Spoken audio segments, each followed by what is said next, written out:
I don't have many fossils in my collection. That doesn't mean I don't appreciate them. I wouldn't say no if someone out there wanted to send a real mammoth tusk to my P.O. box. At my rock club's annual picnic and auction, someone put up a plate of several fossil fish from Kemmerer, Wyoming. Maybe it's because I've been watching the fun vicariously through Kyle and Theo, but I decided to put in a bid and won this plate of 8 or so fishies for little more than what 1 or 2 would normally cost. I know they're maybe not museum quality and there's lots of disarticulation, with several of them being mostly impressions rather than bone, but there was something about the dynamic arrangement that made my brain happy. The world of fossil fish preparation is a rabbit hole I greedily dove down, and of course there are dozens of ways to prepare your fish. I decided to keep it simple. First, of course, I learned from watching YouTube that you transport these plates vertically, which made for a fun trip home. A club member suggested I use a 50-50 mixture of wood glue and water to seal the edges and prevent delamination, which seemed reasonable. I likely made it too watery, but went around the edges a couple of times for safety's sake. This is a thirsty rock, and it sucked up pretty much all the water. From what I've read, the matrix is a limestone, but it's not like the limestones and dolostones I'm used to from upstate New York, which sometimes feel like steel to break apart. This is laminated limestone, with thin sediment layers that are easily broken apart and can often be flaked away to reveal hidden fossil treasures, which is what I set out to do.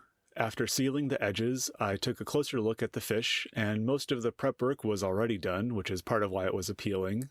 Seemed reasonably well done, I might add. And so there was little to do, really. But I wanted to try my hand at fossil preparation, and fortunately there was at least one fish still half buried. So I stole a bent sewing needle from Morgan and embedded it in the end of a dowel rod to create my own tiny fossil pick. Like most of the other fish, this was mostly a cast rather than the fish itself, but there was lots of scales which created a recognizable outline. These are probably all Nidea, which is one of the most common fishes that you find from Kemmerer. This was the only part of the plate that I really prepped, if you can even call it that.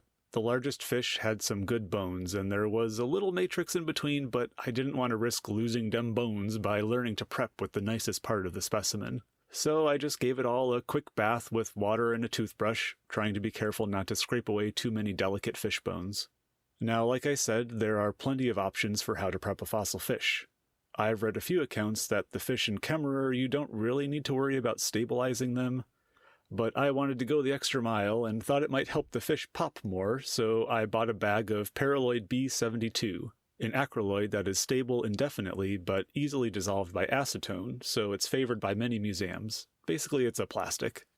The few suggested ratios I've seen from Fossil Forum and MGems seems to fall kind of in the 1:8 or 1:10 range, so I eyeballed a ratio of Paraloid to acetone. There's a density difference between Paraloid and the acetone, so it creates kind of a thick plastic goo on the bottom that you have to disperse through gentle stirring or swirling. Fortunately, it's fun to watch.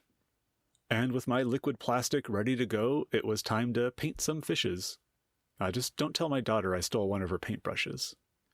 Because my Smucker's jar was deep, I poured out some of the mixture into a smaller jar so I was sure I was wiping Paraloid and not just acetone on the fish. This part was easy and fun, and the fishes were still thirsty, soaking up everything I put down. Maybe I should have kept applying until the liquid beaded up on the surface, but this was mostly just for looks and not actual stabilization, and I think it did end up darkening the fishes a bit. After buying a little shelf and discovering that the area I wanted to use was actually a false ceiling used for ductwork, I had to kind of jerry-rig an extension, creating a more bold shelf than I intended. But it's stable, hopefully, because it's going to be looming over my faceting table for the indefinite future. Although now that it's up there, I can't help but notice it looks a little lonely. That mammoth tusk would look pretty snazzy right there, don't you think?